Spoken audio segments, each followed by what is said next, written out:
슈바이처가 56세가 되었을 때 자신의 인생을 되돌아보는 차원에서 저술한 자서전에 다음과 같은 내용이 있습니다.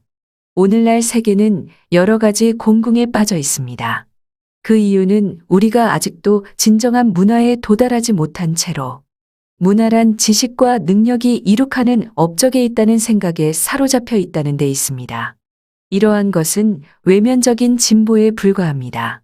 우리가 지금보다 더 선량하고 가치 있고 인자한 인간이 되기를 바랄 수 있는 정신적인 진보가 동시에 일어나야 합니다. 이때야 비로소 외면적인 진보도 의미를 가지게 됩니다. 슈바이처는 루터교회 목사 가정에서 태어났습니다. 대학에서 신학과 철학을 전공했습니다. 계몽주의를 상징하는 볼테르가 사망한 해부터 스웨덴의 화학자 알프레드 노벨의 유산을 기금으로 인류 문명 발달에 공헌한 개인이나 단체에게 상금을 주는 노벨상이 제정된 1901년 사이에 출간된 600여 권의 예수 생애에 관한 책을 종합 분석하고 1906년 예수의 생애 연구사를 발표했습니다.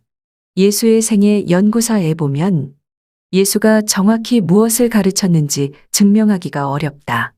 성경에서 발견되는 수많은 모순을 해소하려면 온갖 추측과 상상을 동원한 기발한 해석이 필요하다. 이렇게 말한 다음 신원을 알 수 없는 신약 성경의 사복음서 저자들이 자신들이 갖고 있던 생각과 시대의 배경을 예수에게 투사했다면서 이상적인 이미지일 뿐 예수에게는 참된 가르침이 없다고 말했습니다. 슈바이처는 최초로 예수의 생애 연구를 한 학자입니다. 그런데도 예수의 핵심 키워드 천국 비유를 거론조차 하지 않았습니다. 예수는 비유로 말할 때마다 귀 있는 자는 들으시오 하면서 뒷귀가 먹은 사람처럼 못 알아듣는 일이 없도록 주의를 환기시켰습니다. 마태복음에서는 3번, 마가복음에서는 2번, 누가복음에서는 1번 나옵니다. 아마도 수백 번은 더 했을 겁니다. 예수 연구를 했다는 학자 대부분은 슈바이처와 별반 다를 게 없었습니다. 이상적인 이미지일 뿐 예수에게는 참된 가르침이 없다고 말한 슈바이처의 생명의 경외에는 모든 생명을 보존하고 촉진하는 일은 선이고 생명을 부정하고 방해하는 일은 악으로 규정한다. 그리스도는 오직 한 계명만 주셨다. 그렇다면 슈바이처가 말한 그리스도는 누구입니까? 슈바이처는 쇼펜하우어와 니체의 영향을 받았다고 볼 수밖에 없습니다. 니체도 목사의 가정에서 태어났습니다. 어린 시절 성경 구절을 기가 막히게 잘 외워서 꼬마 목사라는 별명까지 얻었으며 대학에서 신학과 고전 문헌학을 배우다가 중도의 신학을 포기하고 세상의 그 어떤 말보다도 혹독한 말로 기독교를 고발한 사람으로 유명합니다. 니체는 성경을 읽을 때 장갑을 낀다고 했습니다. 추잡스러워 만지고 싶지 않지만 예수가 누구이고 무엇을 가르쳤는지 밝혀내기 위해서였다고 합니다. 1888년에 발표한 안티크리스트에 보면 예수는 하층민과 외톨이, 범죄자를 부추겨 유대교가 지배하는 사회를 공격한 무정부주의자에 지나지 않았다. 만약 성경의 기록이 사실이라면 예수는 정치범으로 형무소에 들어갈 만한 말들을 하고 있는 셈이고 그런 죄목이 있었다고 한다면 예수는 자신의 죄 때문에 죽었다.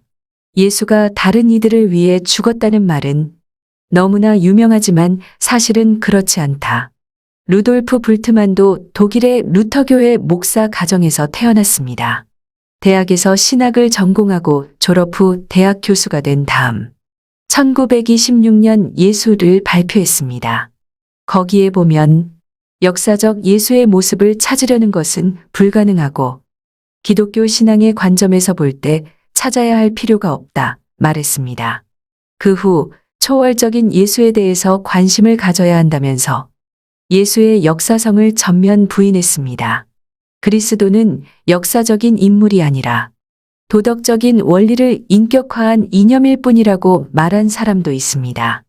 세계적으로 이름이 널리 알려진 학자들은 하나같이 예수의 역사성을 부정하거나 참된 가르침이 없다고 말했습니다. 그렇지만 인문학적으로 파고들면 예수가 무슨 말을 했는지 알 수 있습니다. 예수는 문명사회가 목전에 왔음을 세상에 알렸습니다. 예수는 문명사회의 여명기에 살았던 선각자였습니다. 아침에 하늘이 붉고 흐리면 날씨가 굳겠다. 천기는 분별할 줄 알면서 시대의 표적은 분별할 수 없느냐? 예수가 한 말입니다.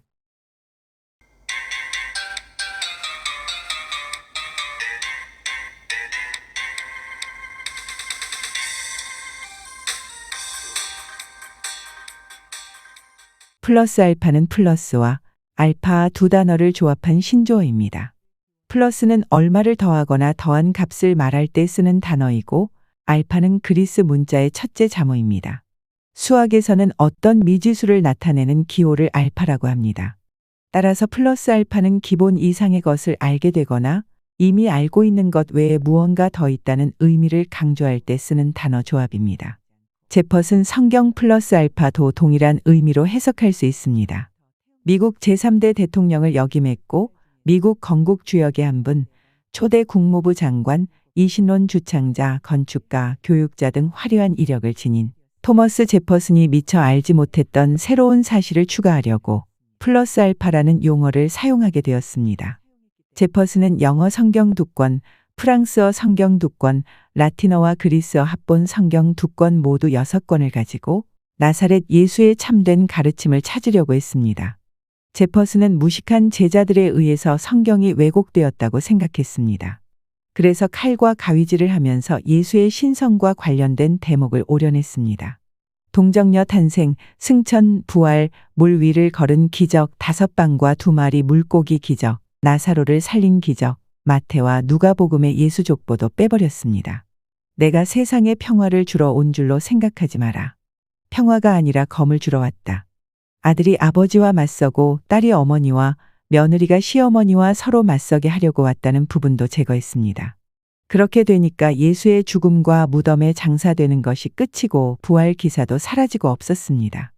그렇게 해서 남은 것만 가지고 사랑과 평화의 사도 예수와 나사렛 예수의 삶과 도덕 권고를 77세에 완성했지만 기독교 반발이 두려워서 출간하지 못하고 1826년 83세에 사망했습니다. 인류 문명사를 되돌아보면 도약의 기회가 있었고 선각자들도 있었습니다. 지중해 절대 강국으로 부상하게 된 로마는 도시 문명을 일으키면서 문명시대 여명기에 접어들었습니다.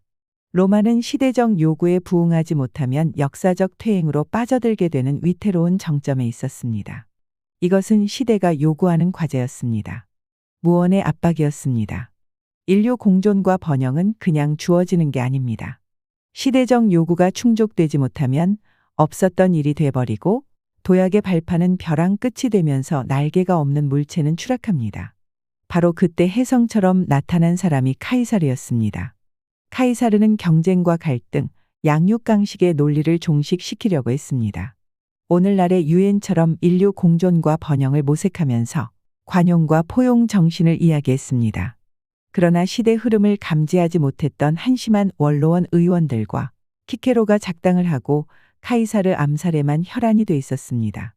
이처럼 시대적 요구가 충족되지 못하면서 카이사르 암살은 개인의 생사 문제로 끝나지 않았습니다. 문명시대 여명기 먹구름이었고 재발의 여지가 있는 악성 종양이었습니다. 반문명적 반인륜적 범죄가 급증한다는 불행의 전조였습니다. 카이사르 암살 이후 역사적 퇴행 여파가 유대 속주에까지 미치면서 서기 30년 예수 사건으로 비화되었습니다. 카이사르와 마찬가지로 나사렛 예수도 실물 교훈과 시대의 표적을 말한 문명의 선각자였습니다. 예수의 산상수훈은 자아발견과 정신력 무한 신뢰였습니다. 시대적 요구에 적합한 발상 전환으로 문명시대 꽃을 활짝 피우자는 계몽주의 메시지였습니다. 그러나 이집트, 바빌로니아, 페르시아, 시리아, 로마와 같은 강대국 속주로 명맥을 이어온 유대인들은 약소민족의 저항 심리가 구세주, 메시아, 종말론과 같은 허망지설로 변질되면서 악의 축으로 작용했습니다. 그에 따라서 빌라도 총독 예수 십자가 사건은 유대인들 저항 심리가 표출된 막장 드라마였습니다. 랍비들은 문명에 대해서 말한 예수를 볼 때마다 선엄정 열등의식에 빠지곤 했습니다. 억지 혐의 적용으로 예수에게 십자가 처형을 지시한 빌라도 총독이 자괴감에 시달리고 있을 때 니고데모와 아리마대 요셉이 예수 시신을 매장할 것처럼 총독을 속이고 예수 시신을 동굴 무덤에 넣었다가 곧바로 어딘가에 숨겨놓았습니다.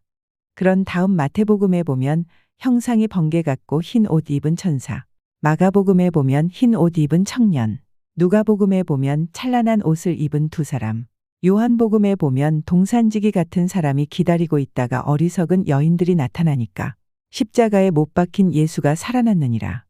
그의 누웠던 자리를 보라.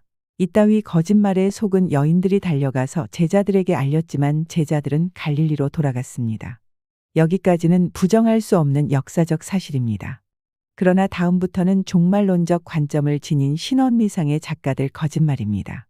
사복음서 작가들은 사실과 허구의 경계를 무너뜨린 텍스트를 만들었습니다. 존재하지 않았던 하나의 생각과 믿음을 창작해낼 때 궁여지책으로 거짓말을 하게 됩니다. 사복음서 거짓말 물꼬를 튼 사람은 바울이었습니다. 바울은 예수와 일면식도 없는 사람이었습니다. 그런데도 자기가 다락방에 있을 때 예수가 최후의 만찬을 주재하는 광경을 목격한 것처럼 고린도 사람들에게 보낸 편지에서 거짓말을 했습니다. 주 예수께서 잡히시던 밤에 떡을 축사하시고 이르시되 이것은 너희를 위하는 내 몸이니 이것을 행하여 나를 기념하라 하시고 식후에 또한 그와 같이 잔을 가지시고 이르시되 이 잔은 내 피로 세운 새 언약이니 이것을 행하여 마실 때마다 나를 기념하라 하셨으니 너희가 이 떡을 먹으며 이 잔을 마실 때마다 주의 죽으심을 그가 오실 때까지 전하는 것이니라. 이와 같은 허위사실을 서기 55년경 유포하니까 거짓말이 눈덩이처럼 불어나면서 서기 65에서 70년 나온 것으로 추정되는 마가복음에서는 예수 신화의 역사적, 지리적 배경을 추가했고 그 다음에 나온 마태와 누가복음에서는 예수 탄생과 부활에 대한 세부 내용을 윤문했으며 요한복음에서 기독교 신학이 견고해졌기 때문에 랍비 니고데모와 아리마대 요셉의 예수 시신 동굴 무덤 방치와 바울의 거짓말 최후의 만찬은 나사렛 예수와 아무런 관련이 없는 딴 세상 이야기였습니다. 헤롯왕 유아 사례도 새빨간 거짓말입니다. 마태복음 2장에 보면 헤롯이 베들레헴과 그 일대에 사는 2살 이하의 사내 아이를 모조리 죽였다는 글이 있습니다. 헤롯은 지중해 해상무역으로 자수성가한 진소의 영웅이었습니다. 집정관 마르쿠스 안토니우스와 아우구스투스 로마 황제로부터 절대적 신임을 받았던 역사적 인물입니다. 헤롯이 거느린 3천의 용병은 전투부대가 아니었습니다. 팔레스타인 지역의 도시 문명을 건설한 건설 부대였습니다. 헤롯은 무역선단을 운영하면서 수익금을 예루살렘 성전산 석축공사를 비롯하여 가이사랴 신앙만 건설에 투자한 사업가였습니다. 기원전 4년 헤롯이 노안으로 76세에 사망하니까 시리아 총독 구레뇨가 한 걸음에 달려와서 장례를 치르게 하고 19세였던 아겔라오에게는 예루살렘과 이두메 그리고 사마리아 지역을, 16세였던 안티바에게는 베레아와 갈릴리 지역을, 빌립에게는 드라고닉과 갈릴리 북동쪽 지역을 주었습니다. 이것은 토지 상속이었습니다. 어느 누구에게도 분봉왕 따위 특권은 주지 않았습니다. 세 사람은 인두세를 받는 세금 청부업자였기 때문에 인구조사를 했습니다. 구레뇨는 유대를 직접 통치하다가 서기 6년, 그 당시 29세였던 아겔라오에게 아우구스투스 황제로부터 유대 왕 칭호를 받아오라고 로마로 보냈습니다. 유대인들은 사마리아 여인 말타케 소생 아겔라오가 왕이 되는 것을 원치 않았기 때문에 대표단을 먼저 보내 거짓 탄원서로 모함을 했습니다. 아겔라오는 다윗 왕 후손을 자처하던 유다의 자식들을 없애버릴 요량으로 무레베들을 갈릴리로 보내 갓 태어난 사내 아이들을 죽이라고 했습니다.